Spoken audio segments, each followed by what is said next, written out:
Good afternoon from the 104.5 The Zone studios. I'm Lucas Panzica. The Titans general manager search continues. They completed 2 second-round interviews yesterday with general manager candidates, Chiefs assistant GM Mike Bergonzi and Bears assistant GM Ian Cunningham. Earlier today, the Titans officially completed an in-person interview with John Spytek, the assistant general manager for the Tampa Bay Buccaneers. The Deion Sanders rumblings continue in the NFL in relation to the Dallas Cowboys job. Former ESPN reporter Ed Werder reporting that Deion Sanders has great interest in the Cowboys job, and Jerry Jones is, quote, enamored with the idea of Deion Sanders as his head coach. Tonight, the Nashville Predators host the Chicago Blackhawks at Bridgestone Arena. It's a matchup of the bottom 2 teams in the Central Division. Puck drop set for 7 p.m. For all your foundation repairs and waterproofing needs, visit USSTN.com. Breaking news at once on your home for the Titans and Vols. This is 104.5 The Zone.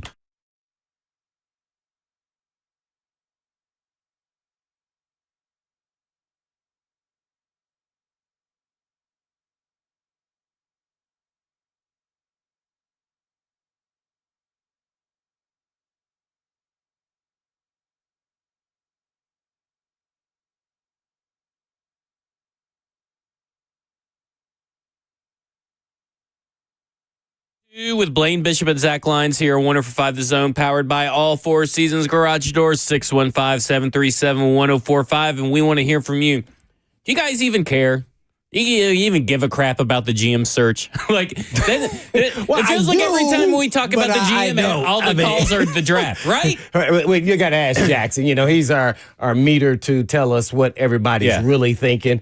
And so do you care, or how much do you care about the GM? I care, but I will say, based on the callers, I cannot remember a single general manager call. Right? I mean, I'm kind of was going through my mind because yesterday, the last few days we've kind of talked about the general manager candidates, Blaine, and you bring up really good points. Is like, well, we really don't know much about them other than what's written on paper. Also, there's the in-person interview, which we are not a part of. That matters because, sometimes some people aren't good interview people. It's just because maybe they're introverted, and some people are out. So then that makes you think, oh, I really like this candidate. Right. When that doesn't mean that either one of them is better than the other. You may pick it up on on a video or something. Because Terrence Marshall. I know you watch. You be digging for it, boy. You get everything. He seems a little bit like an introvert. He's super smart. He's very articulate. But see, that could be actually good for the position. You go into your tunnel in your cave and you go. But it just seems like, every time we start talking about general manager of Titans, it's draft. And we're still in January, and I'm like, we don't even have a GM. How can we really answer anything about the draft and all this stuff? But it also seems like maybe everybody's in wait-and-see mode. So that's what I'm just trying to gauge interest from the callers. Like, do you, if you care. I like an update and, understanding of who the guys are, which you do a fantastic job of. There on all the different candidates. I feel like I know them to a certain extent without interviewing them. So that is, that's because here, I want to go and talk about John Spytek. I want to talk and then talk about John Eric Sullivan. His name, Spytek. Yeah, Spytek's a great name. Seems like First he's off, an astronaut. Or something. Spytek's number one in the name power rankings. Then you have John Eric Sullivan, who's also interviewing today, which he has 2 first names, right? Yeah, he's a firsty, and then he also. He's the last one. So let me ask you this. So we know that John Eric Sullivan was the last one to do a virtual interview, the last one to do an in-person interview, and he has the Green Bay ties. I mean, does that say anything to you from a standpoint of obviously we all kind of think that John, if there was a betting odds, he'd be as Titans' next GM. So is there is that even any kind of clue that, okay, well, they're probably just going to go John Eric Sullivan? Well, I thought they would go with him from the initial, but you just never know. Where was he at in the order in the first interviews? And then the second, and then did they put him strategically last this interview? So it was funny. So would they announced the full schedule of the first 9 interviews, virtual interviews. And then on Monday, I release everything. And then they throw in, John Eric Sullivan's interviewing later today.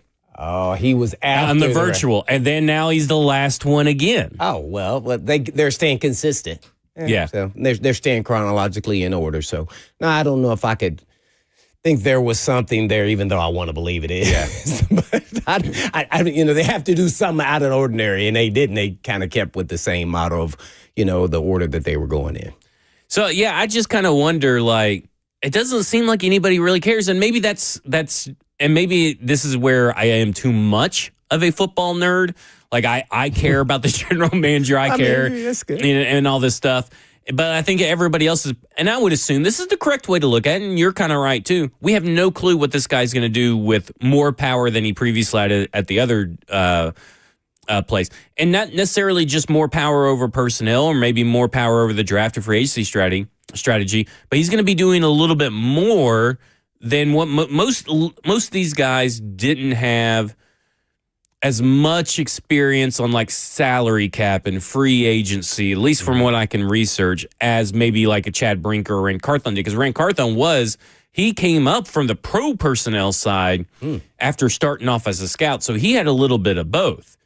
A lot of these guys kind of have some, but don't have some. So it's just like, how is Chad Brinker, a final say. He's been involved in free agency before. He'll be involved in free agency again. So maybe it's the final say aspect that people are like, well, who really cares? Chad Brinker's the GM. Sounds like to me they wanted the person that had the resume just like Rand Carthon. So I'm like, I don't know, except I guess they were a grinder a little bit more, I guess. I don't know. So is Rand Carthon on the interview list?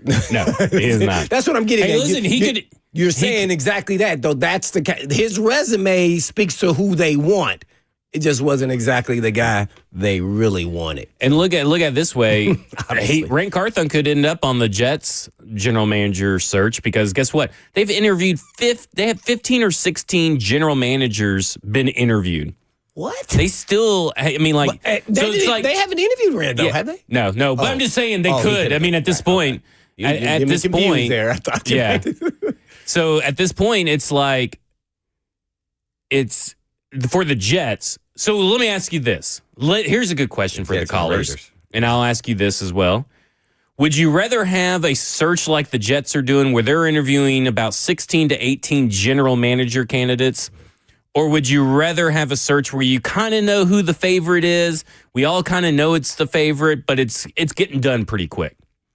Well, I think the Titans are ahead of the game on the competition with the Raiders and the Jets just for the GM job and how they're going about this whole process. Well, you got to remember the Jets GM search started off in the middle of the season. Right, I know. So they're I think the Titans have done a better job. Gotcha. No bias to that at all. I just think that they've done a better job, especially as quickly and as organized they are. I feel like they're going to make a decision in the next week. I feel like they're going to get narrowed down to their next 2 or 3 maybe, and then they're going to go full bore. So you think there'll be another round of interviews? Because I kind of think that probably tomorrow we'll know who the GM is. Oh, okay. Well, I have no information based that off of. I just kind of think, they kind of know. So you think just 2 interviews? I think they'll just announce who it is. Oh, okay. I think this is like the final round. It may not be, but I kind of get the sense that like unless they're really struggling, but they've been spending roughly 5 hours with each candidate in person. Yeah. I feel like you kind of know, unless there's like 2 or 3. That's what I'm getting at. It's usually always 2. You go, ooh, but I like this about the other guy. Let's bring him back for a couple hours just to make us sure we feel good about our decision. I just wonder if the relationship kind of just pushes everything over the hump. I don't know. Amy doesn't know them, so maybe she likes somebody, and guess what?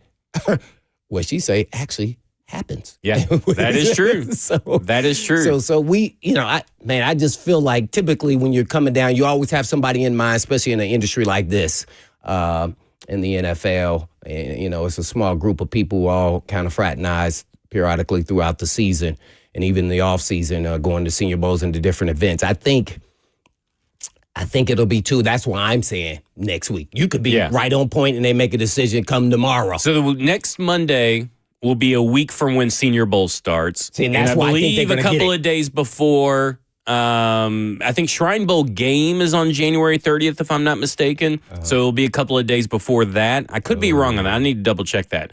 So, they're getting to that point where they need to designate how everything's going to go, because then you have press conference on top of that. Will Chad Brinker speak? Let me say something. If Chad Brinker does not speak at this press conference, which I fully expect him to, But on the off chance that he does not, keep that same energy, everybody. That's how I am. Well, he's going to speak when he introduces the candidate. Okay, let me say this. That's speaking. Will he take questions? So if he does not take questions, I will agree with you on that. He'll probably have a pre-prepared seat. But if he does not take questions, keep that same energy on Chad Brinker that everybody kept on Rand. Because for him to not take questions at this press conference, I mean, that would be pretty crazy after you've gotten more power. You're the final say. You're the guy who picked the GM. You're essentially the guy that likely helped fire the other guy. You were promoted, and you have so many real questions you have to answer. So if he doesn't even, like if he does the Amy Adams Strunk route where he gets up and reads a pre-prepared statement and then jets, shame on him. I'll be blasted. Or just stand on the side. Yeah, or just stay on the side. Like, well, these are the guys you're going to be questioning. And to be honest, I mean, I know that there are certain things that we probably want to hear from Brian Callahan, but this really isn't the time that we really need to hear from Brian Callahan. No. We need to hear from... I think he needs to be present up there just in case someone asks me. I got you. But we need to have Chad Brinker this is about with an open forum. Open forum, Chad Brinker, open forum, new GM. And I think even attempting to request an open forum of Amy Adams Strunk is just going to fall on deaf ears. That is definitely not going to happen. Well, that's just not her stick. Yeah. That's just not what she does. So, and she's been pretty consistent with that. Right. So for us to even expect that could happen, that's being hopeful. Right. Yeah, that's not But the Chad Brinker needs that expectation on him. And if he does not, I don't want to hear anybody, I want to hear everybody giving that same energy they gave to Rand on to Chad Brinker. Do you feel like you know Chad Brinker? Somewhat. Okay. I mean... Because you would be there. No, I mean, you dig and I look at it this way. I feel like I should know him better. Yeah, we all should know him better. But we've heard him on the Official Titans podcast. But we've also heard him on Ramon Kalen Will over the summer. I believe in August or July, he was on with them. But see, I felt like that was fluff because he was kind of fluffing his boss, and now he became the boss. You're like, okay, man, you took down the boss. Now I don't know if I really know you. Well, and a lot of the stuff that he said in that, know you. Yeah, and a lot of the stuff. What I've noticed about Chad Brinker, when you listen to the Official Titans podcast, when you hear him in the booth, because he's in the booth in that preseason game, when you hear him on Ramon Kalen and Will, it's the same thing that you've heard 30 times before. He is as buttoned up and he repeats everything. That's why I said when people do that, I don't know you. Yeah. That's why I say I don't know you.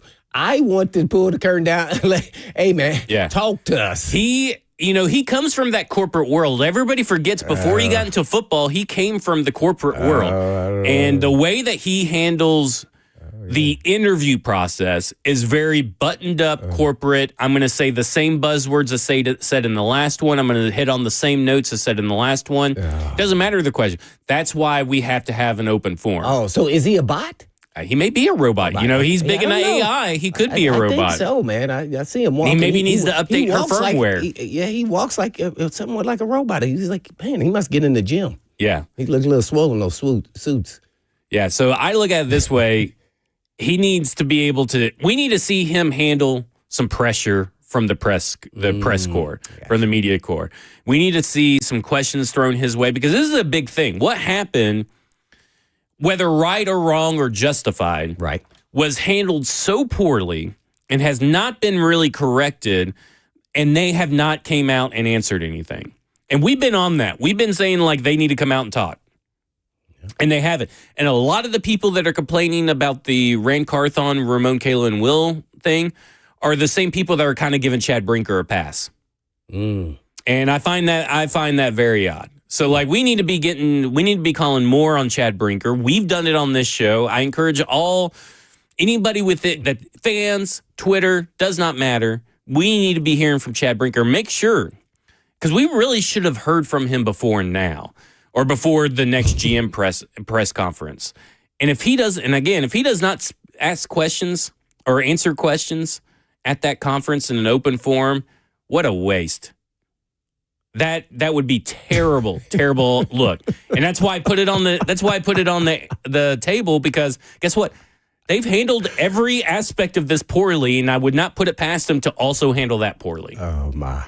Because I could see going Amy, Brian Callahan, and then new GM.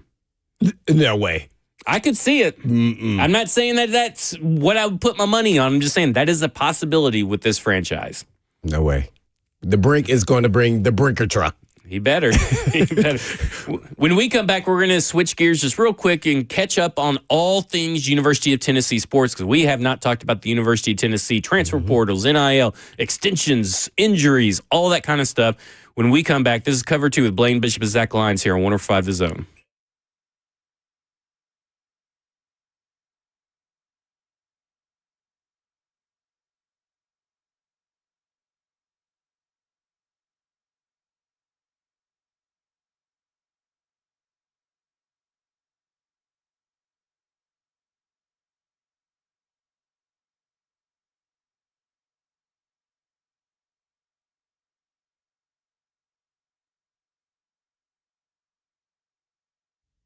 For many of you who have lived here a long time, you already know Eurofix has been in Middle Tennessee area for your European car repair needs now for 26 years. We've all gotten to watch them grow. And I don't know about you, but I love watching a hometown business take off. Well, we're now proud to announce the 5th location in Mount Juliet for Eurofix on Mount Juliet Road, right across the street from Dairy Queen. And Eurofix can serve you in Franklin, Hundred Oaks, Murfreesboro, Belmead, and now Mount Juliet. Pretty cool getting to watch a small-town mechanic starting in the barn of his backyard of a single-wide trailer and now grow to 5 locations repairing thousands of cars each month. And at Eurofix, you get a 3-year nationwide warranty and a free loaner car with every repair appointment. And all you have to do is just give them a call at 844-EUROFIX. That's right, 844-EUROFIX, or you can visit them online at myEurofix.com. That's myEurofix.com. But I was telling Blaine, sister.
Cover 2 with Blaine Bishop and Zach Lyons here on 104.5 The Zone, powered by All Four Seasons Garage Doors. 615-737-1045. You want to get on the hotline. But first, we're going to go to Ben McKee of GoVols247.com. It's been a while since we've been able to talk about the Tennessee Volunteers because we've been talking about the Tennessee Titans and all the erratic behavior happening over here in Nashville. But over in Knoxville, they just did an extension with defensive coordinator Tim Banks. And so what were your initial thoughts there, Ben, and about this extension? Because fans weren't that happy about it. I think it was a great extension. I think this is good news for Tennessee, the right decision for Tennessee. Tim Banks was one of the best defensive coordinators in the country this year, and certainly inside the SEC. And most of the reaction that I have seen from fans has been positive. I think most are happy that he is back because at the end of the day, Josh Heupel's offense failed Tennessee the last 2 years. And especially this past season, Tim Banks' defense is what carried the program and what led them to 10 wins and what led them to the college football playoffs and wins over Florida, Alabama, rivals that Tennessee wasn't beating too often prior to Josh Heupel. So Tim Banks had a big part of Tennessee's success this past season and certainly deserves the lofty raise that he is receiving. And also, aside from the fact that Tim Banks was doing a really good job, but he didn't have a lot to work with when he arrived at Tennessee, given the circumstances. He took over from Jeremy Pruitt, made a lot with nothing, quite frankly. But with Josh Heupel's offense and the up tempo, and it's not ideal for a defensive coordinator to work with. So had Tim Banks left for a different job or whatever, I don't know that it would have been the easiest to find a defensive coordinator to sign up to pair with the offense, just because defensive coordinators love offenses that are going to run the ball. And not that Josh Heupel doesn't run the ball, but just in terms of really utilizing the clock, and Heupel's offense at times can not eat up a lot of clock, and 2 plays and the defense is back out on the field, and it puts them in a compromising position. And that was something I feel like when they hired Tim Banks the first time, that was something that they had to battle with a little bit on top of all the other issues from the Jeremy Pruitt saga. So just avoiding having to hire a defensive coordinator to pair with this offense, not saying that they absolutely would have struggled to have found somebody, but my thought is just simply that you avoid that risk by retaining the defensive coordinator that you already have, who is doing a great job. Now, with the extension of Tim Banks, we know that Josh Heupel's also received an extension, in prior seasons. Does this put them on the same path as far as deadlines for their contracts? I'm not exactly sure how long the extension will be for Tim Banks. Usually, I would be surprised if Banks' contract is as long as Heupel's is. The assistant coaches go with 2-year deals in cycles, so Tennessee does not like to hand out longer than 2-year deals. And we know how college football likes to give contract extensions to head coaches. They are pretty lofty extensions in terms of years. So I would be surprised once those details are officially sorted out that they pair up, just because A, Heupel's a head coach, B, Tennessee doesn't give more than 2-year extensions or 2-year deals to its assistant coaches. Just real quick, we know the transfer portal and all that kind of stuff. Some wide receivers have left, some wide receivers have chosen to stay. Give us a quick update on the weakest part of this team that they need to go and attack in the transfer portal to really start, replenishing the closet, I guess you'd say, replenishing the cabinet. Yeah, it's got to be the offensive line, and they have added along the offensive line early in the portal. Tennessee hasn't been super active, but the first guy that they added was Wendell Moy, an interior offensive lineman from Arizona, was a big-time player for Arizona I believe he battled injuries this past season, so there was a bit of a dip in production. But he was viewed as an NFL prospect coming into this past season. And Tennessee is losing a lot along the offensive line, especially on the interior. Cooper Mays is moving on. Javonte Spraggins at right guard is moving on. You're going to have a new right tackle. And, there's a lot of questions right now if Tennessee has options in-house to replace those guys.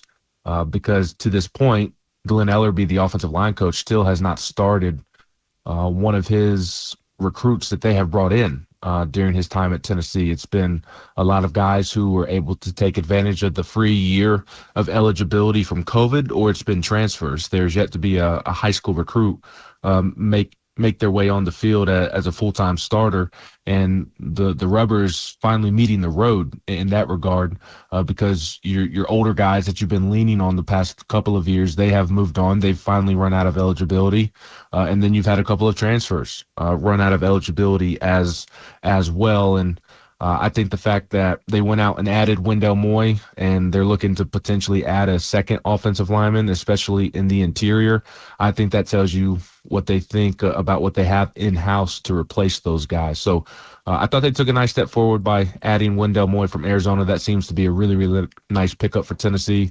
But if they could add another one to shore up the offensive line, because we know that the SEC is a line of scrimmage league, you need to protect Nico. Give him a chance to have a successful year. They probably need to make sure that they add another quality body up front to a nucleus of guys that they do have. With Lance Hurd at left tackle, you need him to take a step forward. You've got the big 5-star Davis Sanders Jr. coming in. It seems like unless something crazy happens, he's going to have a major role in the offensive line. Andre Karch looks like he's going to be back because of an extra year of eligibility that he's going to get because of some medical stuff in his past. So you do have a core of guys, but you need to add another guy, if not two, to that core to, again, just shore up things for Nico, because this is Nico's third year, and it's supposed to be a money year for him, and it's also supposed to be a money year for you with a talented quarterback like that leading the way. We're on with Ben McKee of GoVols 247, and we're talking about all things Tennessee Volunteer Sports. No doubt about it. We got here on the chat there, Ben. Great job so far. Taylor H says, Nico, did he ask for more money? Is that why all these receivers were in the portal? And there were so many rumors going around. I don't know what was true or what was not true, but why was all the receivers and the rumor mill Nico may enter the portal? I mean, man, I was stunned. Were you as stunned how quickly Carson Beck committed to Miami? He also had his girlfriend. His girlfriend went there, so that made it like, oh, okay, that makes sense. Right. Maybe they just became boyfriend and girlfriend. I don't know. But I was. Is that where we're at? With the portal and players now, that's almost free agent like. And even though you're not a free agent. So where is the line going to be drawn sometimes with universities and these head coaches with players, especially your quarterback? Well, somebody's got to implement some rules and punish these teams at some point, hold somebody accountable. And until that happens, tampering will not stop. And my point in bringing up Carson Beck is that Miami was looking for a quarterback. Mm-hmm. And Cam Ward moving on, maybe the number one overall pick to the Titans. So Miami was desperate for a quarterback, and I think that they were reaching out different parties to see maybe which quarterbacks they could potentially target, and those were the rumors that hit the streets. And I do believe that they reached out to Nico to gauge his availability or interest, I guess. It's really weird to talk about, but yeah, that's where that came from, and I think a guy like Mike Matthews picked up on that, and he had concern of the passing game already struggled. There's some concern there. What he was brought in to play in has not been existent in the past 2 years of Tennessee's offense, and then on top of concerns about the future of the passing game, now the quarterback. There's rumors that Miami is reaching out to him, which I don't believe that Nico gave a long, hard look. Nico and his family, camp, whatever, gave a long, hard look. But Miami was knocking, and it got out that Miami was knocking, not just at Nico, but I think they were scoping the landscape to see who they could go after. And those concerns got out there, and that was a concern for Mike Matthews, and that's why he briefly I don't know that he ever actually officially entered the portal. I don't believe that he did, but there for about a week or so, he did have the intentions of doing so, and until the Nico rumors calmed down and Tennessee was able to speak with him and get him feeling more comfortable about the offense. So Mike Matthews is really the only one to pay attention to. There were several other receivers that left, but quite frankly, they should not have been playing at Tennessee. Those were poor evaluations by Tennessee on the recruiting trail, and it's not all the receivers' fault, right? I mean, if you're Tennessee, you got to look in the mirror and say, hey, why are we missing on these evaluations? Why are we not developing them once they do get to campus? But Mike Matthews was really the only one that you were concerned with. Maybe a little bit of Squirrel White, but I think the Squirrel White time at Tennessee had run its course for both sides. I think it was good for both sides to get a fresh start, and that's why Squirrel is at Florida State. So, but Mike Matthews was the one that kind of was a red flag for me, and that one got sorted out. The rest, I mean, who out of the rest do you really want back? I mean, one transferred to Wake Forest and Maryland after a coaching change, and another went to Purdue. I mean, Squirrel White was really the only one that landed at a big spot, and I think Tennessee was content with that one going in different directions. All right, Ben, talk a little bit about McCoy, the starting corner, All-American corner who tore his ACL. Give us details on what you know and what happened there, and then who is the potential replacement? Will they go portal route, or will they, develop and move someone up on the depth chart? Yeah, that's a really unfortunate development for not only Tennessee, but for McCoy himself. I mean, he was, outside of the Texas corner, Texas DB, Jamal McCoy was the best DB in the SEC this year. I mean, he really made a name for himself and had several critical interceptions for Tennessee to help them win football games, and was on the verge of setting himself up for a big money year, big draft year for him, and it still will be. He was back home training in Texas when he suffered the torn ACL, and it looks like he should be back or around the start of the season, be ready to go. But obviously that they'll just kind of have to monitor that as they do go, make sure he doesn't have any setbacks or anything. But and the timeline's going to be pretty cutting it pretty close to the opener, and even if not the opener, you've got Georgia the third game of the year, so you got some heavy competition right away, and you're going to need Jamal McCoy out there, especially when you look at what Georgia loses Carson Beck, but to go out and add two of the best receivers in the portal. So Tennessee's going to need Jamal McCoy. It sounds like he should be good to go by the start of the season. Give or take a little bit of time. It's just going to come down to how he rehabs and how he feels and how he heals. But I guess if there was a time to tear your ACL, it'd be in January instead of June at the beginning of summer off-season conditioning. So not the greatest development for Tennessee, but not the end of the world, because there is time for him to get back. And assuming he can get back, he will be a starter at corner. But in the meantime, it does seem like they're trying to add a depth piece through the portal. They were looking at Kendrick Breedlove, who is from the Nashville area, and he's transferred around a little bit. I believe his next school will be his fourth school, and he was expected to take a visit this week, but there's some school credits that won't allow him to make it work at Tennessee. So that's just an example of them trying to potentially find a depth piece to go along with a Ricky Gibson. You've got mid-state native Caleb Beasley in there who got some run towards the end of the year, so maybe he could find his way in there. But I do think that they'll try to add a depth piece in the portal if it makes sense. One last thing, James Pierce Jr. there, he's going to the NFL, but man, why was it taking him so long to declare for the draft? I think a lot of people were starting to believe that he was coming back from Tennessee. Anyway. That is James Pierce Jr. James Pierce Jr. Oh, man. Really? He moves to the beat of his own drum.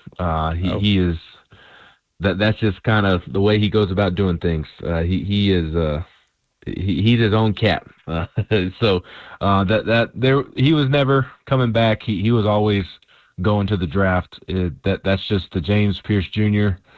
way about going to and doing things is making sure that or waiting to the very last second. And I think Tennessee had to make sure that everything was applied for and done correctly, and calling the NFL to make sure it was done correctly. So that's just James Pierce Jr. He moves a little bit differently and operates a little bit differently than most. All right. Ben McKee covers the Vols for 247 Sports. Ben, last night, the Tennessee Volunteers pretty much in the second half just turned it on against the Georgia Bulldogs. They cruised past Georgia 74-56 when they were down by 1 point at halftime. If they moved to 13-1 in play, 3-1 in SEC play, and that one loss being that kind of crazy 30-point loss to the Florida Gators. What happened at halftime last night to really change the tide of that game? They made some adjustments to help with their spacing, and Zakai Ziegler benefited from those adjustments. Zakai Ziegler was phenomenal. If that won't be like the moment that people remember from Zakai Ziegler's career, but once his playing days are over, if there's a tape that if somebody who didn't watch Zakai Ziegler asked you, what was he as a basketball player? That's the tape that you put on. The second half of that game last night, just roll that tape for that person who is curious about what Zakai Ziegler is as a basketball player.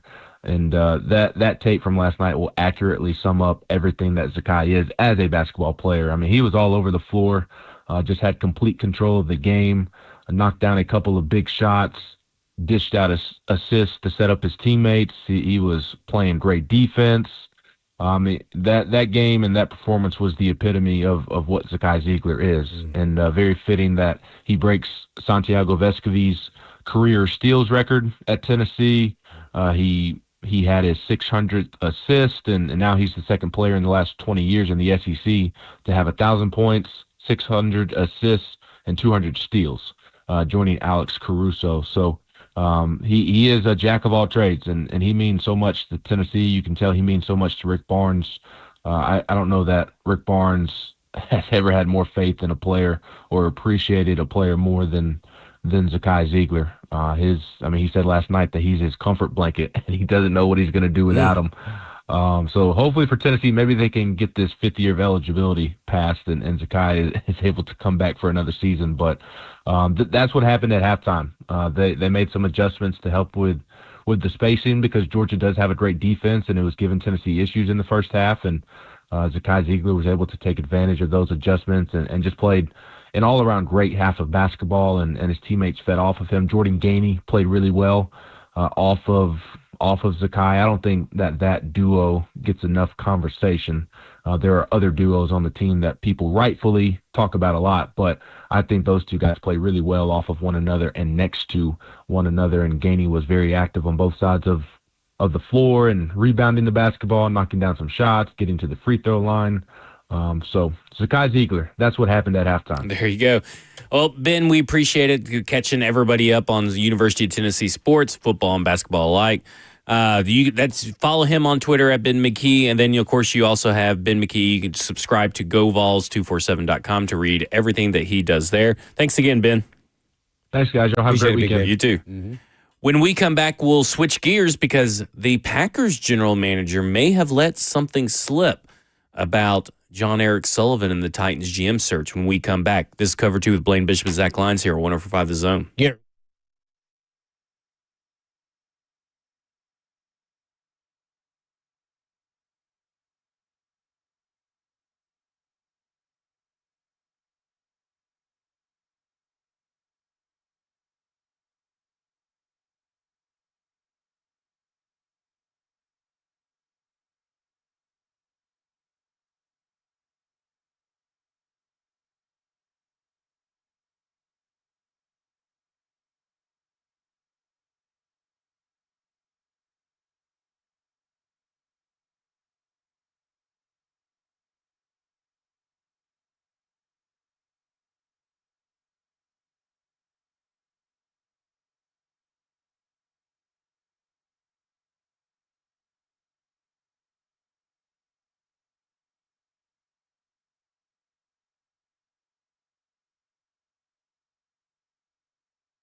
Cover 2 with Blaine Bishop and Zach Lyons here on 105 The Zone, powered by All Four Seasons Garage Store, 615-737-1045. Maybe a possible twist in the Titans general manager search, as Brian Gutekunst was talking about. I guess he was doing a interview of some sort. He's general manager for the Packers, and GM for the Packers. Eric Edholm puts out on Twitter, asked about Packers VP of Player Personnel John Eric Sullivan, who has had multiple GM interviews. Goody at one point said he'll be missed. Not we will miss him if he gets a job. He'll be missed. Now that could just be some confidence in like, Presumably hey, he'll I get a know job. my guy's going to get a job. But he says he'll be missed. Sounds like Goody knows. JES is getting a GM job. So John Eric Sullivan is JES. Oh, I thought he was talking about JETSS. No. But hey, to be honest, that would be some good marketing if they did hire John Eric Sullivan. They could just put a little T in there for it. You could do some good stuff on there. Give me a finder's fee there. Yeah. But apparently, I mean, it's leaning that way. Now, he does have, I think he did have a second round interview with the Raiders. Not sure. I think he just did first round interview with the Jets. I'll have to double check that. Did he? But those are the only 3 job openings. So it's either, and we know the Raiders are early in their GM search. They haven't really gone through because John Spytek has even accepted, as of right now, a second interview, even though he's got a request in from the Raiders. So he hasn't accepted it yet. So they're still in the infancy stage. So this sounds like more of a John Eric Sullivan's the last guy today. John Eric Sullivan will be announced tomorrow, and John Eric Sullivan on Tuesday will probably have a press conference. Oh, that's what you think. That's why I'm kind of leaning. I mean, all signs point that way. You may be getting a little too excited too soon. Maybe. I'm saying Tuesday next week. Yeah. But, I mean, I'm looking at it and I'm like, man, that's a maybe just a little slip. And maybe, like I said, just a confidence booster. Like, my guy's going to get a job right now. Do you think he said, hey, man, the interview went great? I'm pretty sure I'm going to get it. It'd be 90%. Okay, so yesterday we were talking about, and now listen, Chad Brinker, right? Chad Brinker necessarily wouldn't need to call people to do a background check on him, but maybe Amy Adams Strunk did, or maybe Brian Callahan, depending on the power that he has or the say he has. But wait, are you forgetting? Isn't Burt Nagy on these interviews? Well, they haven't really said he's in those interviews. Oh, I was making an assumption. Maybe that's me being the ding dong. Well, I mean, they haven't said. Does not mean that he isn't. But I would say likely that he wouldn't want to be left out. So I would think that he's in there. I want to say his title says that he should be in there. He's on those calls. And with the way that they maneuver stuff around there, you definitely want to be involved in all the things that you can be involved in. Make sure that nobody gets in the ear of Amy Adams Strunk before you do. Right. So maybe they called and speak very highly of him. Maybe this is all that. Just saying. Again, if there were betting odds put out, the overwhelming favorite, unless you're talking Diana Rossini, who thought Reggie McKenzie was, the overwhelming favorite is definitely John Eric Sullivan. And that's not necessarily a bad thing. Because I asked you that yesterday. I mean, like, do you think that's a bad thing? And you were like, no, not really, because maybe he still is the right guy for the job. Mm-hmm. And you also, I think, don't have to worry when you're going through this. Brinker understands who he is and what he will do, and he'll stay in his place, I'm sure. So I think sometimes having kinship and knowing someone on the inside, because you work with them already, you already have a leg up. So, and then you have a, better fit, better relationship, a better communicator. You trust one another. And I think that's the biggest thing here is making sure you trust you're getting what you want to get. And that's someone who's going to go on the road and be on the grind and all about ball and scouting. So if you know that's who he is, you're always going to lean to that person that you know. Right. So, yeah, I think it will be a good fit. I don't know how true this is, but I will say one thing about University of Tennessee volunteer fans, and I don't know if Shane is one, but, they always track the tail numbers of planes. You know that, right? They, anytime there was like the coaching hire or whatever, they were always tracking planes. Shane Walters says, Amy's private jet is on its way from Houston to Nashville right now. He goes, I have the tail number of her jet, which sounds very creepy. Wonder if that means anything or no. Arriving at BNA 2:30 p.m. our time, according to Flight Radar. I would assume, since she is involved in all these meetings, that's probably to pick her up and take her back to Houston. So I wouldn't read too much into it other than, hey, once the meetings are over today, because she's been a part of the in-person meetings all week. Once the meeting's over today, head back to Houston. And here's my opinions or thoughts, or Zoom me, call me, whatever. That's kind of what I assume. I think that would be a better assumption than to assume that they have for sure came with a decision. Yeah, I think they were probably assuming that she was on the flight with them. I mean, with the plane and coming here. I think she's already here. Yeah, she's already here. So I would assume that plane is coming back to pick her up. Yep. Complete agreement with that. But at the end of the day, if it is John Eric Sullivan, that's kind of a big deal because that changes kind of that provides you a lot of talking points and things to ask questions around. Did he get the hire because he's qualified? Did he get the hire because he's a buddy? And Brinker can kind of quit looking over his back. Well, both of those things could be true. And Right. And the third option is both those things could technically be true, right?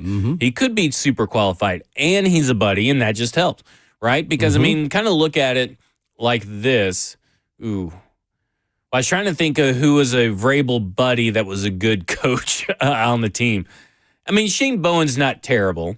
Right. So Shane Bowen maybe not have been as qualified as what you think, but Shane Bowen got a chance to call the defense. Defense was middle of the road, I would say. But like something like that. You get what I'm saying? Like sometimes just because it's a buddy hire doesn't mean it's necessarily a bad hire. So when we come back, we're going to talk more about what John Eric Sullivan, about the information I have out on him, kind of inform the people of who John Eric Sullivan is, just in case he gets the job. This is Cover 2 with Blaine Bishop and Zach Lyons here on 105 The Zone. Tomorrow.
Cover 2 with Blaine Bishop and Zach Lyons here on 104.5 The Zone, powered by all Four Seasons Garage Doors, 615-737-1045. You want to get in on the conversation.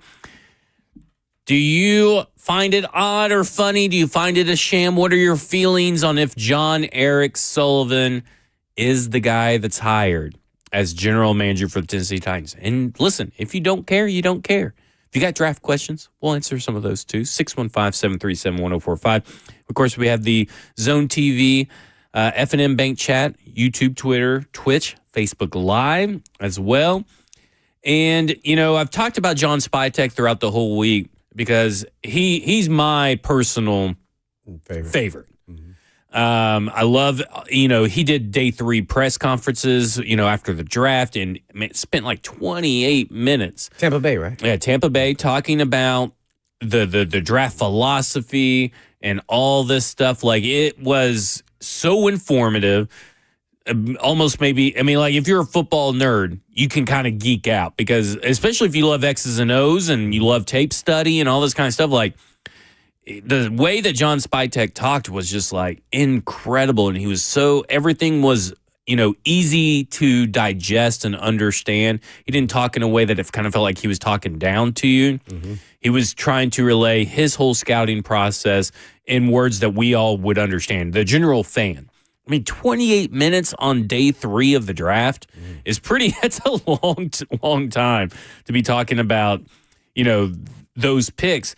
But what's incredible about what John Spytek has been able to do is that this year's draft class, first off, Tampa Bay is one of those rosters that has a really good young roster. Then they churn out, they pay their guys, renew their guys, and all that kind of stuff. It's one of those teams that have kind of gone through the gamut over a 10-year span. Bottom of the barrel, rebuild, high-priced free agents, Super Bowl, all that kind of stuff. But let me tell you about their 2024 draft class. And I like the Tennessee Titans draft class. Don't get me wrong. This one is impressive. Graham Barton, who he was an interior offensive lineman at Duke. Yeah, he went to Ravenwood. Yeah. Started 16 games at center, played 651 pass blocking snaps, gave up 1 sack, 2 quarterback hits, and 20 quarterback hurries. That is impressive for a rookie right out of the gate. Mm-hmm. Yeah, I think he went second round, maybe? He went first round, 26 overall. Yeah. Chris Braswell, who was their second round pick, who he was at the Senior Bowl, was a guy that kind of flew under the radar, but had a bevy of pass rush moves and strength to power, or speed to power was really good. He kind of flew under the radar for Alabama, but he was their third highest pass rush productivity in the draft class, the entire draft class. 19 pressures, 3 sacks on 165 pass rush snaps. He played in all 17 games, but he was a rotational. He was their Jalen Harrell. But he was drafted in the second round and actually produced. Which, note, that's not a slight at Jalen Harrell. He's a 7th rounder. But, like... How many sacks did he have? He had 3 sacks on 165 pass rush attempts. So... But he had 19 total pressures in all. And again, rotational guy. He wasn't used as a starter starting out. Tyke Smith, the safety they drafted in the 3rd round, 21 defensive stops on this defense. 5th on the team. 12 of those were coverage stops. 536 snaps in the slot. So this was a guy that was converted from safety to the slot. He had 3 forced fumbles, 2 interceptions, and 4 pass breakups. I mean, where did he go to school? Ohio State. Yeah, okay. I remember, yeah. And then, you have one of the 3 receivers that came out of Washington. They drafted Jalen McMillan. Yeah, McMillan style. 8 touchdowns. Bucky Irving, which I think everybody knows his name, but he's the Oregon running back, and he's their running back. As a rookie, 1,122 rushing yards, 5.4 yards per attempt, 8 touchdowns. So they got 16 total touchdowns from 2 of their rookies. That is insane production. So that's, I mean, not only that, but there's a lot of stuff in John Spytek's background. You can go listen to a podcast called The Play Callers. It's done by The Athletic. They interviewed him. He's got tons of videos on Tampa Bay's website. The only problem is he went to college with none other than minority owner of the Las Vegas Raiders, Tom Brady. And you know why Tom Brady? You know who they sent to recruit Tom Brady the hardest? Tom knows him. John Spytek. When Tom Brady signed with Tampa Bay, he was the main guy. So he's interviewing with the Raiders. Pretty easy connection to make. Yeah, that was kind of like the John Eric Sullivan connection. Hey, now, here's what I want to ask you. And this is where I get convoluted with all that information you gave me there, and that's which was great. How do we know how much hands and how dirty the GM got into that, or his role, what it was, that he was actually the main cog? I'm not even going to say for all of them because that's probably impossible, but just say the majority of those guys. Because all he talks about is scouting, what he saw on film, the discussions they made. They're very transparent. Now, that does not mean that he drafted all those guys, but he basically, it says his title is, his title currently is assistant general manager, but he's essentially scouting director, assistant general manager. Like he's on the scouting side, kind of like Ed Dodds. Ed Dodds is on that scouting side. He is all on board on that scouting side. That's all he talks about. He talks about his history, his non-negotiables when it comes to prospects. He talks about the film he watches, their draft process. He's in charge of developing the draft process and draft strategies. Like that is stuff. In 2023, he was given oversight on all personnel decisions. He played a key role in bringing in Baker Mayfield. He played a key role in bringing in Tom Brady. Now, I mean, key role could be open for definition and interpretation. But he has been able to do all this, and he's helped to reset the salary cap, helped them win a Super Bowl, flipped a roster from one of the oldest to the youngest. Like he has been a part of all that, and he basically, his relationship with football is self-described as a love affair, and he cannot turn his brain off with it, and his wife hates it. Well, I was just about to ask you if he's married. He is married. He's learned, and he talks about how he's learned and adapted every step of the way. He's not afraid of change. And he also talks about, like, if I mess up, I mess up. If a scout messes up, you mess up.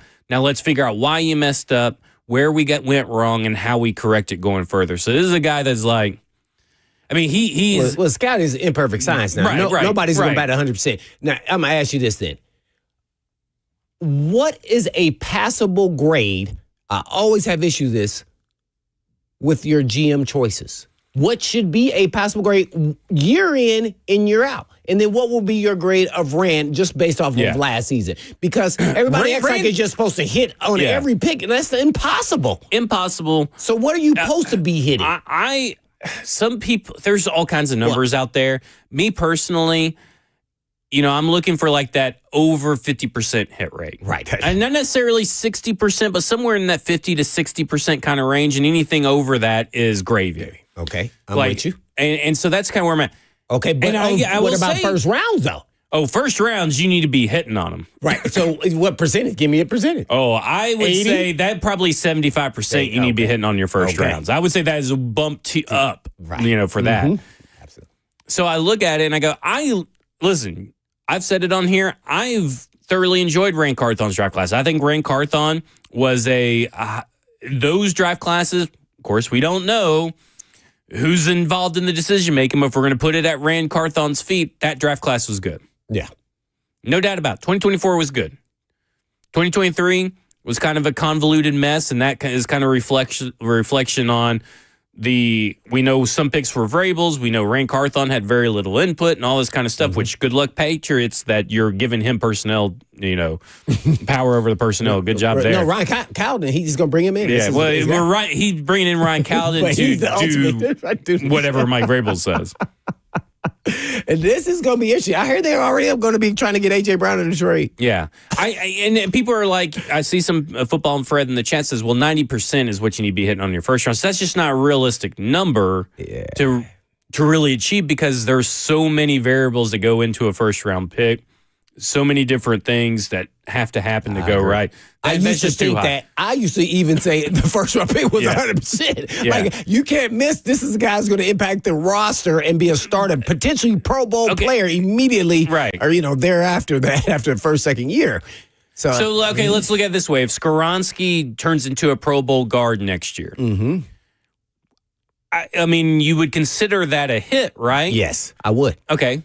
So if he never because the expectation was you're drafting a guy that should be an All-Pro as a guard. If he never hits as an All-Pro, Yeah, you're top still 10, hit. 11 pick. You gotta. He's Right. supposed to be a Pro Bowl player by year 3, Yeah. 3 or 4. Yeah, there's no doubt about it. If he Yeah. didn't, then he became just a good, solid starter. Then that wasn't a hit. I'd just say, that was a 50-50 hit there. Look at the Chiefs, right? They don't hit 9 times out of 10 on their draft picks. Well, they have Mahomes. Well, they have Mahomes, but what I'm saying is that like It's hard to Sky hit. Moore drafted in the first round, terrible, way overreach. Watch out now. That's the MAC conference. Watch out now. sorry. No, just kidding. No, But they like, did not hit with yeah. him. I mean, he was a speed demon. He had all the traits, but it just didn't work out. Who was the pass rusher they drafted in the 2023 draft? He hasn't really done that much. Felix something. Oh, you're not talking about the guy from Purdue. No, not George Karlaftis. Yeah, he's done pretty good. It was a guy, I can't remember where he's even from, but that guy hasn't really done a thing. Like and here's the thing, and I think Stoney Keeley says it right. You'd have a job forever if you hit 90% of your first round. Right. I mean, It's really hard to do. You know, as a player, I used to think, man, we always should hit on first round pick. It should be a no brainer. You but should. When That's you the start aim. looking at Right. why they're selecting certain guys, it's their traits and their athletic prowess, and maybe they haven't peaked yet, even in college, because no one's pushed them to that level. So, that's why you see the hits and the misses. And sometimes, you just make a bad decision because they weren't serious about football like you thought they would be. right. So and that, of course, that happens. our Panda. Wi-Fi has Panda. gone down, so I was trying to So search you're in for panic something mode, real quick. but Panda's a good example of that one. Right. And not focused and on football, what's gonna, pay your bills. So so that there is always interesting to see how do you grade a GM and then what makes it a passable grade. Okay, like Jalen Reagor, Andre Dillard. Those are 2 first-round picks that are for the Howie Roseman and the Eagles, and those were Didn't busts. hit. No. Those didn't hit. Carson Wentz is debatable, right? I mean, it's a And little I bit get why they debatable. did that with Dillard, because you see his traits, his athleticism. You can see it in Yeah. college. You go, man, this guy should be good. Well, you didn't know he couldn't anchor, and then you know if he was tough. Right. Nelson Aguilar. I mean, there were some bad drafts with Howie Roseman in the first round, and that's Wide receiver. considered one of the best drafting teams in the NFL, right? Yeah. So, like, this 90%, just doesn't. It's not. Show me the team in the last 10 drafts that has hit 90% on their first rounders. Yeah. That's what I challenge Football Fred with, because since he's the one that's been pretty adamant about it. Show me the team that has hit on 90% of their first round. Over the last decade. Over the last decade. So from 2014 to 2024. Mm-hmm. Show me that team. There may be one out there. I would highly doubt it. I don't know. I would highly doubt it. don't know. So that's why I think 75% is probably closer to what that should be. So when we come back, we'll continue talking about the general manager search. We'll talk about John Eric Sullivan. We'll update you on some of the latest NFL news, if there is any. This is Cover 2 with Blaine Bishop, Zach Lyons here on 105 The Zone.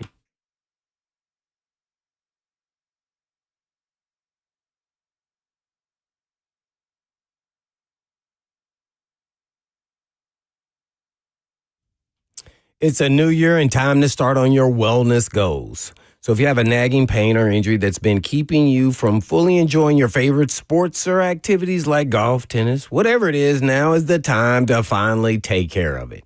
And Edge Peptide and Hormone Therapy has multiple regenerative treatment options for treating, healing, and recovering from your injuries or pain. And Edge has everything from PRP treatments to stem cell therapy. Edge focuses on your body's natural ability to heal, and the ultimate goal is to always help you avoid surgery, if possible, just like I did. So reduce your joint pain and inflammation, promote tissue repair, and even improve mobility and function. The new year should be about healing, and Edge is here to make that happen. So call Edge for a comprehensive consultation to create the perfect treatment plan for you and for some of your most aggressive pricing you'll find in the area. So spend this month restoring so you can thrive with the rest of the year. And all you have to do is just go to edgepeptide.com. Yes, that's edgepeptide.com. If not, just give them a call at 615-724-8888.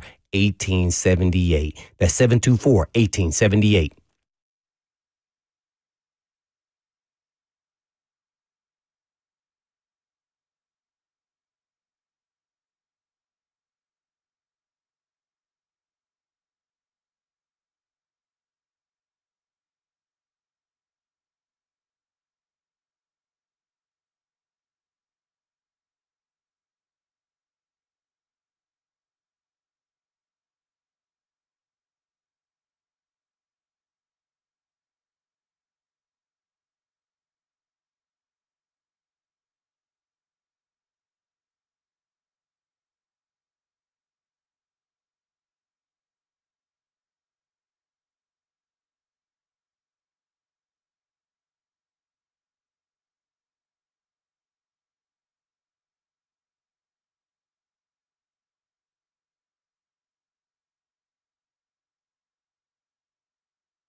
Cover 2 with Blaine Bishop and Zach Lyons here on 104.5 The Zone, powered by All Four Seasons Garage Doors, 615-737-1045 if you want to get in on the conversation.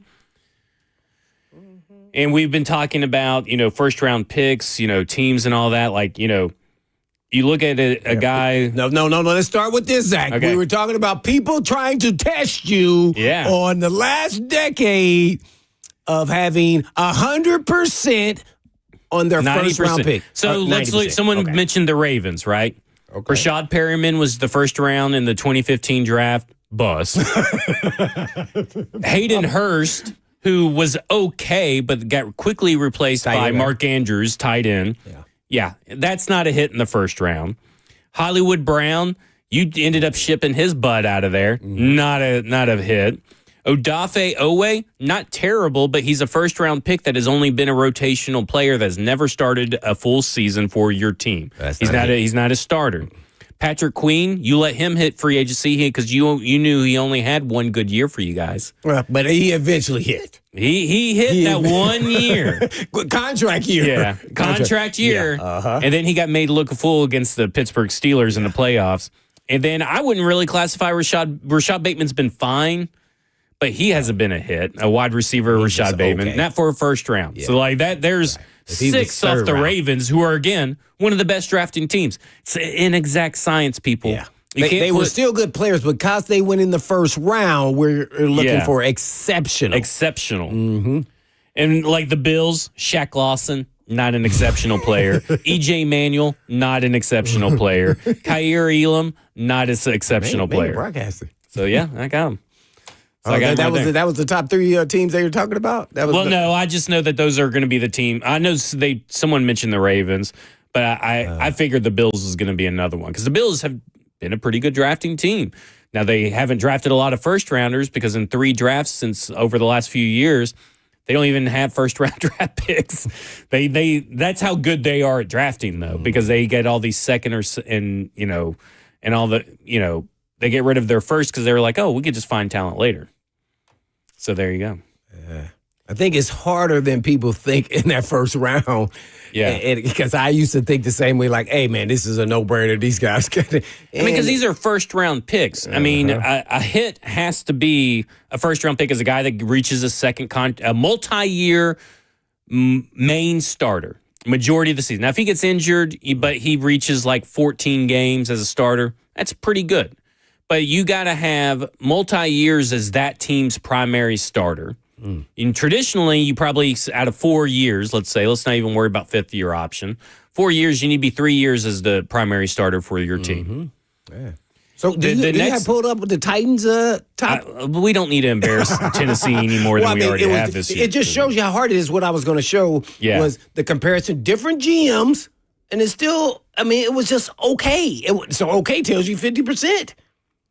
So, we can go all the way back to Lawan was a hit. And Henry wasn't even a first-round pick. Nope, so that he was a second-round pick. Marcus, not a hit. So he wasn't. He didn't get the second contract. He didn't get to that second contract, and really, you got to get to that second contract, too. So, like, I'm looking for multi-year starters Rashad to get Evans. that second-year contract. Rashaan Evans. Bama. Yeah, well, that one was not good. Man, he had all the tools. He did. Just not between the ears. You said that. I didn't. Yeah, well, his play said that too. Yeah, it did. Okay, so let's look at it this way. So John Eric Sullivan's coming in. Talk about a pretty good drafting team. Has some misses. The Green Bay Packers. They're a super young team. They are the youngest team in the NFL. The Packers? The Packers. Which is crazy because I felt like at one point they were the oldest team in the NFL. And he has been a scout. He's only worked for Green Bay. So let's start right there. Only worked for Green Bay. How do you view that? Well, first of all, I'd love to know what Green Bay thinks about him. And when I say that, I'm talking about how much he's moved up the ladder. Okay, so I can tell you. So 2003, scouting intern. 2004 to 2007, he worked in football operations. 2008 to 2015, he was an area scout. 2016 to 2017, director of college scouting. 18 to 21, co-director of player personnel. Then 22 to currently, he's the vice president of player personnel. So he's moved up every time. And who hired him? Is that person still there? Ooh, that is a good question. No. Because I believe Goody has not been there. Right. He's been there long. Listen, he's been there longer than Chad Brinker's been there. Was it? Oh, Chad Brinker was there in 2009. He's been there since 2003. I'm trying to remember who was there at the time. It wasn't Wolf, was it? No, Ron Wolf. Yeah, I think it was Ron Wolf right before that. Oh. No, Ted Thompson. Ted Thompson. Okay. That's who it was. Okay, that is who it was. That's a little too far back. Yeah, yeah. So and Green Bay has a history of developing rosters and doing a good draft picks throughout their history. Right. They were one of the grassroots teams that really do a good job. Even when they were transitioning with Aaron Rodgers, and I think that's what Aaron Rodgers got so upset is because he was playing with all these young receivers that hadn't developed. And if he would have just stayed patient, I think they got to where they are today. I mean, they got 3 young receivers. The other one went down, Christian. Man, he tore his ACL, but that was tough. I loved him coming out because he was fast. He was a blazer. I think he went to North Dakota State or somewhere. He was fast. Yeah, so they do a good job drafting. Even offensive line, they do a solid job all the way around throughout their history, whether the transition changed with GMs or not. So obviously they're doing something right. That's true. I mean, and you kind of look at it. There's a couple of videos up with him as well and all that kind of stuff. He seems like a really smart guy. So I do think that he's got a leg up on his competition for this general manager job, obviously. Yes. Yeah. He's not without being able to do the job. Yeah. He qualifies. He has a relationship. They know him. I mean, so yeah, this was that doesn't mean you're always going to get the job, but you definitely probably going to be in the hunt for the final guy. So you're saying Spytek, Sullivan, and Cunningham is top 3. Is that the I'd probably put Dodds over Cunningham, okay. and then I would go Cunningham, and then Borgonzi. They're all really good. You're really splitting. Because you're sitting there looking at the resumes. Yeah, they're all really. It's like you're splitting hairs at some point, and that's a really good thing for them, right? I mean, like it's really good, and they're ahead of the other teams. I think they are as far as in their interviewing process, right? So they can grab their guy. And to your point, maybe they do it before the end of the week. I think it'll be early next week, but yeah. Yep. Someone put up all our picks. Conklin, Corey Davis, Adoree', Rashaan Evans, Big Jeff, Isaiah Wilson, Caleb Farley, Traylon Burks. That is not a good group. Matter of fact, I don't think any, besides Conklin, and he went to another team, I don't see any. Oh, Big Jeff. Other than that, that's it. 2. Yeah. Well, someone did bring up the Rams, who notoriously since 2014 only have 5 draft picks, so 5 first-round draft picks. Yeah, they always trade. Yeah. Someone got me. I knew it was going to be except 4 out of 5 is what? Oh, 80%. Oh, 80%. So not 90%. So there you go. That was the question. My. Oh, we said you got hit 90%. So there you go. Oh, yeah. So Greg Robinson was a miss. There is no doubt that Greg Robinson was not a miss. That's the 2014 draft class. Yeah. So that was definitely a miss. Oh, my. Sorry, Coach Matt. Do you consider, right, you consider Adoree' a miss? Yes. Because he got a second contract with another team. It's got to be your team because you got it. But they had a history of not signing. The reason why I say that is that's true. So Conklin got another contract. Yeah. Do you consider him a miss? I would consider him a hit. Yeah, see? Yeah. I guess Adoree' Jackson qualifies as a hit.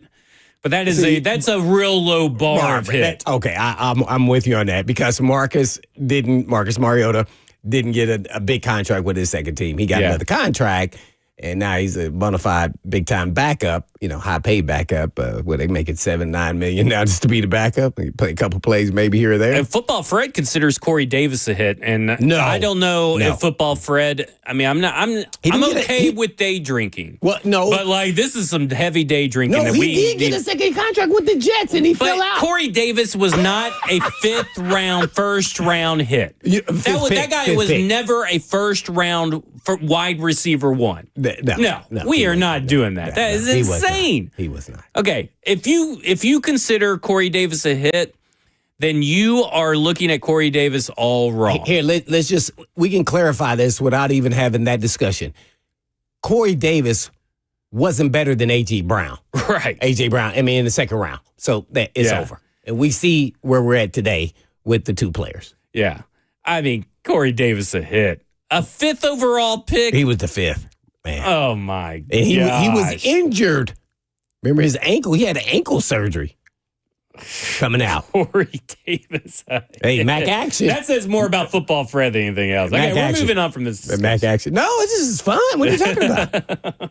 let's talk about. Let's continue talking about John Eric Sullivan.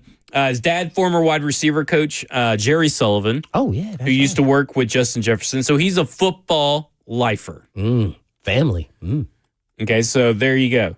He's considered an exceptional talent evaluator among league execs. He constantly, for the Green Bay Packers, bridges the gap between the scouting and coaching staffs, which is something that Brinker has talked about that he wants, which is also something that Rand Carthon said they did. So this isn't new information that Tennessee Titans want this because they talked about that. Okay, explain what that means, the bridge with the coaching staff to scouting. So to me, I look at it this way. We know that Rand Carthon, Chad Brinker both said that they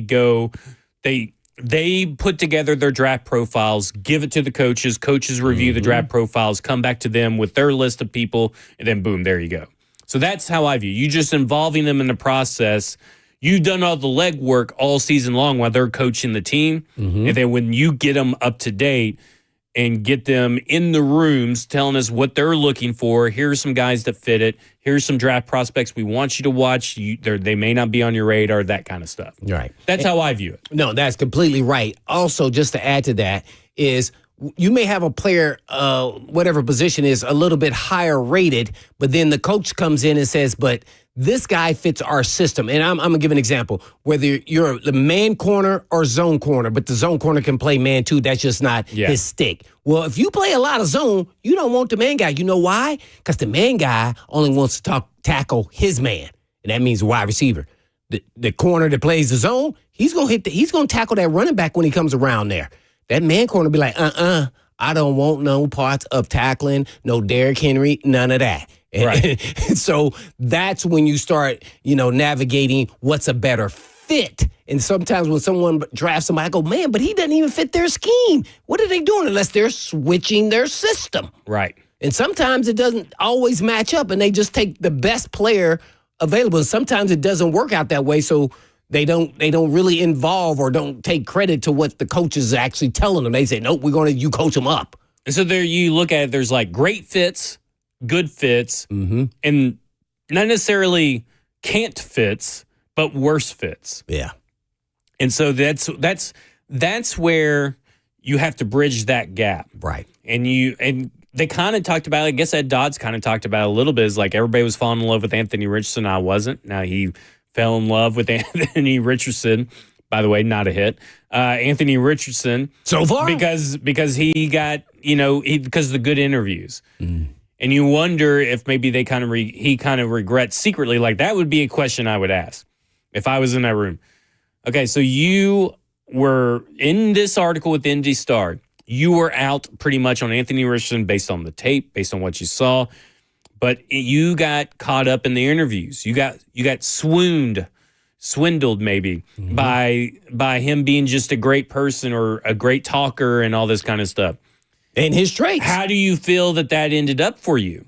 Do you wish you would have done things differently and stuck to your convictions?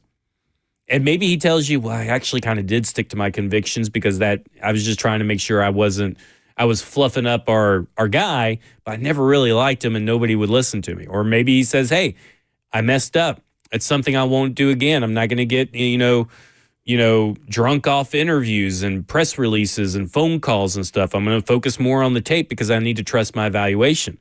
That's things that you have to admit from anywhere from a scout all the way up the ladder to president of football operations, if you will. Be able to admit that you made a mistake and all that kind of stuff and say, hey, I realize what I did wrong. I'm not going to do it again. When we're drafting a quarterback, possibly, right, with the first pick, I would go, well, what was so different between your evaluation of Richardson and the guy that you love, Jordan Love? Yeah. What was the difference? Or Will Levis, right? So, the Colts were rumored, the Anthony Richardson, but they were also rumored to love Will Levis. Why did you choose Anthony Richardson over Will Levis? Did you have, personally, on your scale, Will Levis graded higher or whatever? Talking about the Colts, yeah. Yeah, talking about the Colts. Now, it'll be interesting to see, again, like you say, when you're talking about the Packers, okay, this right here says I think I put in here, for what it's worth, he's given credit for putting Jordan Love on, Goody's radar. I knew it. See, everybody's going to take credit for that. But we don't know when it necessarily happened, right? Like, did he do it in 2000 in Love's 2008 season or Love's 2019 season? Like, when did he actually put him on the radar? Because putting a first-round quarterback on the year that he's entering the draft, that everybody knows he's entering the draft, putting it on your GM, you can't give someone credit for that. Like, what are we doing here? I don't know. But, and as I was writing this article, Love threw an interception to Darius Slay in the playoffs. But, what about that quarterback system that they have up there where they draft a quarterback when they have a quarterback? Because we've heard Chad Brinker also saying that, you need to keep drafting quarterbacks every 2 or 3 years until you just don't stop, because you need to develop them behind other guys. So that is something that they are going to be simpatico on. Maybe these other candidates are like not aligned in draft philosophy like that, because it sounds like a good thing, right? But every couple of years you're spending a valuable draft pick on a quarterback, even when you may not need it. Not every guy is going to agree with that philosophy.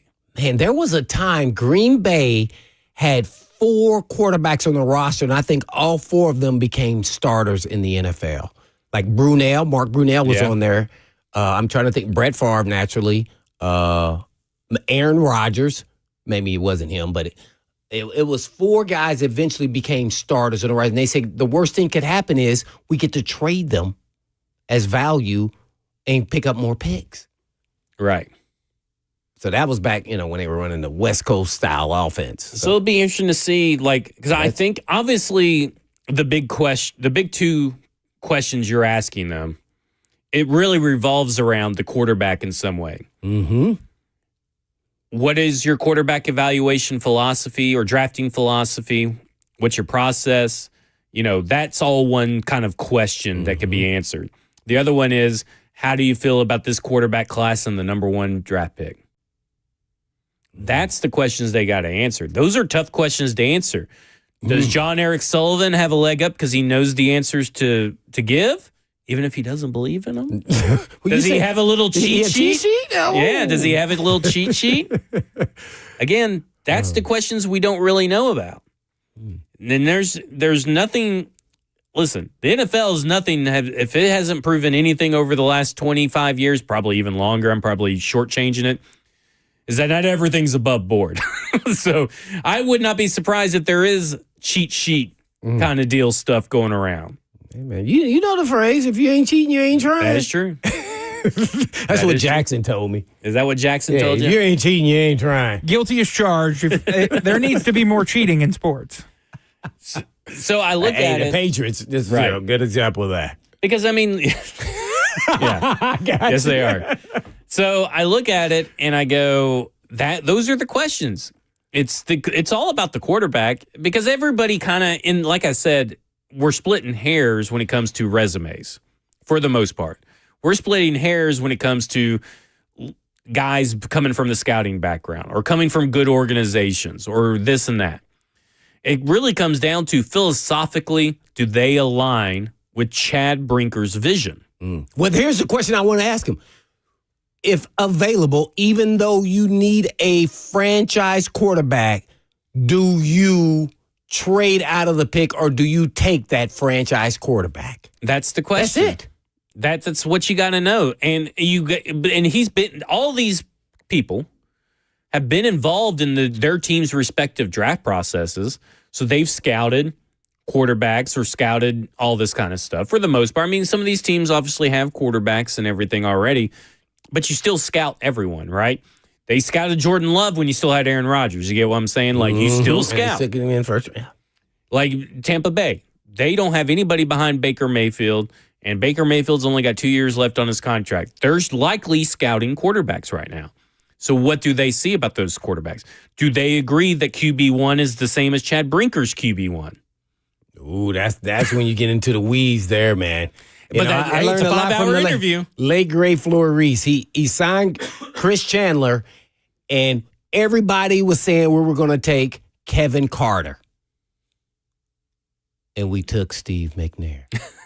There you go. We didn't need a quarterback. He said, you never pass up a franchise quarterback. And he said, we got 2 years to develop him anyway. He needs some development, but he has all the tools. Speaking of the quarterbacks in this draft class, the Tennessee Titans are going to get a up close and personal look at one of them at one of the All-Star games. This is cover 2 with Blaine Bishop and Zach Lyons here, 105 The Zone.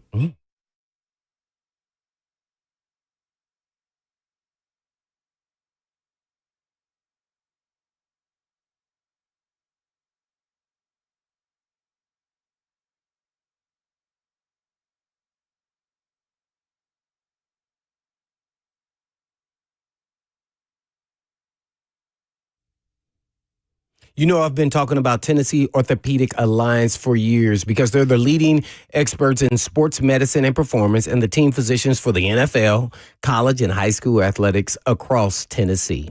And TOA provides sports medicine coverage to more high school and college sports teams than any orthopedic group in the state of Tennessee. They have 29 locations throughout the state and over 100 physicians throughout Middle and East Tennessee to take care of all your musculoskeletal needs. And TOA has 11 urgent care locations with walk-in availability 7 days a week. They offer direct access to sports medicine and performance, physical therapy, and nutrition. Personalized rehabilitation plans to enhance mobility, reduce pain, and improve overall physical function for patients recovering from injuries or surgeries. And TOA also offers sports performance training, a specialized program designed to enhance athletic performance and provide tailored training solutions for athletes at all levels. So please check out their services at TOA.com. Yes, that's TOA.com.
Cover 2 with Blaine Bishop and Zach Lyons here on 105 The Zone, powered by All Four Seasons Garage Doors, 615-737-1045. And last night, we had some All-Star Game news break. So we got Shrine Bowl. Let's start with that first. Shrine Bowl. East-West? Yep, the East-West Shrine Bowl out in Las Vegas. Coaches' rosters came out. Only one Titan staffer is on either team. So Adam Schefter kind of made it sound that there were going to be multiple staffers and that they were for sure going to be work with Shedeur Sanders. That has not been the case. But assistant wide receivers coach Peyton Collum, he will be the quarterback coach of the West team. Now, our boy, Kyle McCord, is also down at the East-West Shrine Bowl. But he will be the quarterback coach of one of the teams. The player rosters for each team have not come out yet. So if Shedeur Sanders on the East team, he may not be working with them. The assistant quarterbacks coach. The assistant wide receiver coach is the quarterback coach. Oh, my. Here we go. There you go. So that's a what do you think? You don't think that's anything? I know. Well, I know I do. It's just that you go from coaching wide receiver, which is like, okay, I'm going to work on your route running, to now we're talking about mechanics, reading coverages. I mean, I don't know his background, so I don't know if that's really, what he's really behind is quarterbacking. Now you're trying to get in where you fit in when you're trying to get into the National Football League. So you have a wide net and you're kind of coaching different areas and probably have a little bit of both. But, man, that's a big step to then think that we're going to rely on a guy who has really no experience coaching quarterbacks. I'm just making that assumption. Right. And then that's the guy we're leaning into for our inside knowledge of what you're doing. Maybe about his personality, how coachable he is. So does he have some quarterback background? He does. Thank you. Woo. Ooh, so it's McCollum. So I totally screwed that up. I was also maybe tweeting while driving. That was. Hey man, you now you at 80% already. McCollum was the quarterbacks coach at the University of Washington for 2 seasons in 2020 and 2021. This is according to the Tennessee Titans team website. So I don't have a lot of information on it. Okay, I have that. At least he's got some. Okay, he's been both a quarterback coach. He's been a wide receiver coach. He's also worked on the defense side of the ball. So he's kind of taken a path similar to Bobby Slowick, where he's kind of worked on the defense side of the ball, then kind of worked around. I think that's very beneficial. Yeah. Especially, I thought he went from receiver to quarterback. That's huge. I mean, I didn't like that, but I like quarterback to receiver because the quarterback actually understands when he's throwing to the receiver how they act. Right. So that I just didn't like it vice versa. Yeah. Prior to coaching, McCollum worked as a commercial credit analyst at BB&T. There you go. I thought you was going to say an insurance rep or something. I will say this: he was a former high school wide receiver. He averaged 21.3 yards per catch in high school. Man, he was fast. He was. He began his coaching career as an offensive quality control coach at FCS Campbell University in 2015. It's in North Carolina. Yeah. He worked with quarterbacks and wide receivers and also worked in recruiting for FCS up there, for Campbell University. He also worked at the wide receivers with the Detroit Lions from 2016-2017 as an offensive coaching assistant. So, I mean, he's been kind of, a couple different colleges, But he got receiver, quarterback kind of his thing. Yes. So there you go. So there's that. Mm-hmm. So hopefully, maybe he will get to work with Shedeur Sanders. Is that the only? Cam's not there. Cam's going to be at the Senior Bowl? No. So Cam's not doing any All-Star games as of this now. Oh. Uh-oh. That means to me that he thinks he's the number 1 overall pick. Maybe. but I'm just telling you, like, hey, man, if you think it's a race between me and somebody else, I'm showing up at one of these. But I'll also say this. We mentioned Kyle McCord. We mentioned Shedeur Sanders. He's currently assistant wide receiver coach for the Tennessee Titans, as well as coaching the quarterbacks for this All-Star game. Nick Nash, San Jose State wide receiver, that is incredible. 6'3", speed everywhere, broke all kinds of records. Ricky White out of UNLV, I talked about him a few times. He's also a wide receiver. Trey Harris from Ole Miss, wide receiver, will be down there. All 3 non-Travis Hunter Colorado wide receivers will also be down there. So if you're drafting Shedeur, maybe you draft a friendly face later on down the road. They're all late day 3 picks for the most part. Yeah, they one little. Remember who we were talking about the other day? Syracuse tight end Rondé Gadsden? Yeah. He'll be down there as well. That's your guy. And I will say this, the only offensive lineman I'm really interested in is offensive tackle for the Florida Gators, Brandon Crenshaw-Dixon. But depending on who's on his team, he's going to get kind of exposure to all these guys and give the Titans a little bit of leg up. And especially if he's coaching Shedeur Sanders, how well does Shedeur handle criticism? How well is he handle coaching from someone other than, Deion Sanders and Pat Shurmur? It's all interesting things to see when you're down at these all-star games, not necessarily about the stats at an all-star game. It's about when you're being asked to do something that's uncomfortable, when you're being asked to do something that you're not used to doing, when you're being asked to do something that you maybe fail at and you get that NFL coach on you, how do you handle that? How do you rebound day 2 from day 1 to day 2 to day 3? Where is that progression lie? So that'll be really interesting to see how it goes. Yeah, Shurmur was there with the Eagles when I was there too as well. Yep. So he's a good, solid coach. Yeah, this is going to be interesting. I'm hoping that he gets to interact at least with one or two of these guys. I mean, on whatever side. Especially somebody important, a high level guy, right? Like Shedeur. If he's not on the same side of the ball of him, man. I never like hearing second-hand information from the other coach. Like, hey, man, so what do you think about Shedeur? Man, without my own words, right. While handling him and touching him and talking to him, that's always tough for me. Because people say one thing and then you go back and watch them like, well, I don't see any of the things he's saying. Right. So then you have doubt. Yeah, there you go.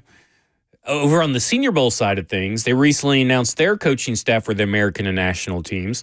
Among them is Titans coaching assistant, who on the defensive side of the football, Perry Carter, who will serve as the national team's special teams coordinator. Oh. So that's pretty big to go from a coaching assistant on the defense side of the football and go to special teams coordinator. Perry Carter does not have a bio on the team's website, so I have no clue if he has a special teams background. Excuse me, but I would love to know. Maybe he's preparing for something that we don't know. Do they reach? Does the Senior Bowl reach out to the Titans and say, "Hey, we need someone. We want you all to fill the special teams coordinator." Which why would they contact the Tennessee Titans? I have no idea how they. So I'm putting this out there for maybe someone to answer. But first off, why would you call the Tennessee Titans asking for a special teams coordinator? But then they choose? Do the teams get to choose who do they send when they are asked to select someone? So I'm always curious. That's something we'll have to find out at some point on that. But yeah, two assistants are getting their shot. It's good for their resumes. Getting their shots down there to be a special teams coordinator and a quarterback coach. And I think that's really big for them individually, but specifically big for if they get to work with, if Peyton gets to work with Shedeur Sanders, that's massive. Yeah, that would be huge. That's invaluable insight. Yeah, it's nothing like coaching a guy actually you potentially could draft. There's no way around it. And then maybe Carter here, who gets a shot at the Senior Bowl as a special team, maybe he knows something that we don't. Maybe he does. I don't know. Maybe he's the new special teams coordinator for the Tennessee Titans. What's going on here? Well, of course, we're waiting on coaching firings and all that stuff. Maybe they're waiting on the GM to be hired because he oversees the coaching staff. Who knows? Who knows what's going on in that building? Nobody's getting fired. This is Cover 2 with Blaine Bishop and Zach Lyons. 3HL's up next. And in the meantime. And in between time. Peace. Peace.